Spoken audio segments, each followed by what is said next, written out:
Onze muzikale gast deze week heeft niet alleen een muzikaal verhaal te vertellen, maar eigenlijk ook een politiek verhaal. Het gaat om ALEXEY BOTVINOV, een Oekraïense toppianist en de bezieler, de artistiek directeur van het muziekfestival Odessa Classics. Hij geeft komende donderdag een concert op het Festival van Vlaanderen in Gent en is nu hier bij ons in de studio. Welcome, Mr. Botvinov. Very glad to have you here in the studio with us. So you started your classical music festival in your hometown Odessa in 2015. It was a huge success, I may say. But then on February 24, 2022, that all came to an end when Russian troops invaded your country. Where were you at that moment and how did the aggression affect you? So I was in Switzerland, fortunately together with my family, with my wife and child. He was on that day about 8 years old. So, and this war started. Nobody believed that it can happen. And of course it was huge shock. And we decided to stay, first of all, because of child, of course. So we are staying in Switzerland. We was worried what it will happen with our festival. Of course, it's still until now it's not possible to do in Ukraine. That's the other city. So you fled the country, as many of the Ukrainians did. How is the situation at this moment in Odessa? Because some of your family members still live there. Yes, our mothers, my mother and mother of my wife, there. Somehow, city lives, but it's life in constant fear and anxiety, because every minute your life can be ended, because it can be bombed. They're bombing almost every day or twice a week or something, and all the sirens and everything. It's really pure horror. It's so long and it doesn't stop. Now, is there in this situation at any time a cultural life possible in Ukraine?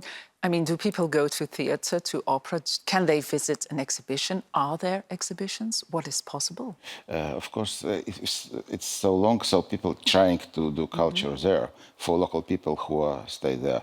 And there are, in some cities, like in Kiev, Odessa, Lviv, there are some concerts or even opera or ballet performances. But it's very strange, so it can be just started and finished in 5 minutes because it's sirens and everybody has to leave. So it's very strange. But people still try. People still try because culture helps, of course. Yeah, but it's very difficult. Okay. Very difficult. But you decided to stay in Switzerland and you stopped the festival in Odessa, of course, and then you decided to bring it abroad, to start traveling with the festival. The first time was in Estonia, in Tallinn, 2022. We have some footage of that when you opened the festival. Let us take a look. I want to say thank you everybody who support this festival. So enjoy it, and let me say that Odessa Classics, 8th Festival Odessa Classics, it's opened now. Okay. That must have been a very emotional moment for you. Yes, more than you can imagine.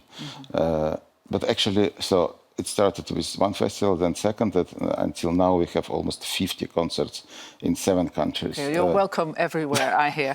But let me just ask you, what is the function, the power of music in times of despair, trouble, distress?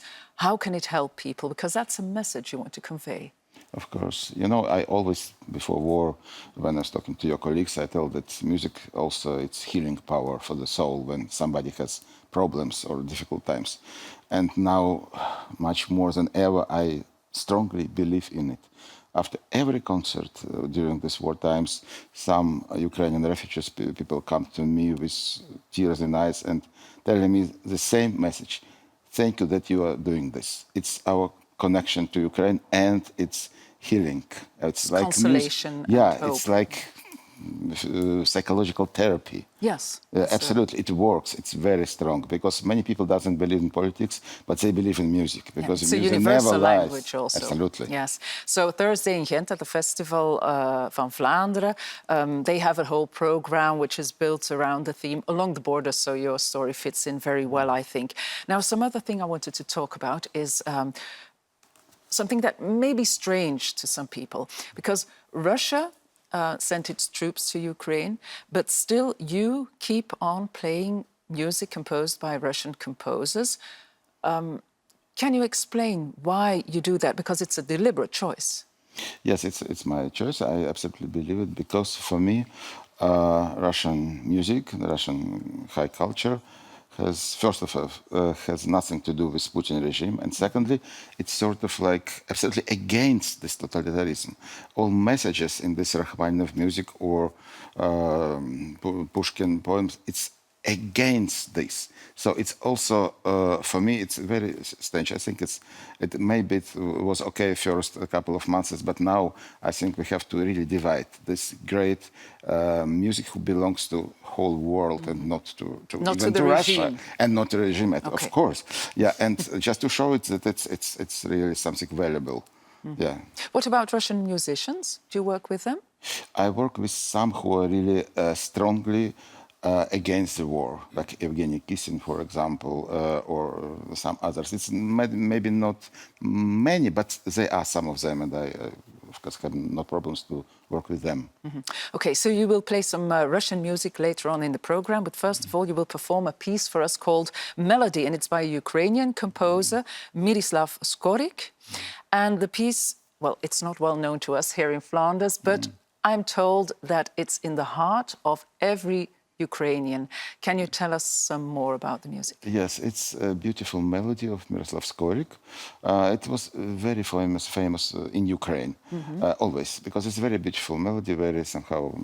Everyone knows it there. Yes, everybody knows. Okay. And when it started to be performed in first day of war, for everybody it was such a strong emotional connection pack that I called it in one of my first interviews that it's, in a way, unofficial national anthem of Ukraine. And everybody said yes. And it's really like this. So it's really something what means a lot for us. Okay, so let us listen to this. Thank you for the interview, Mr. Botvinov. We have a piano ready for you to play, so please. Thank you so much. Okay, thank you.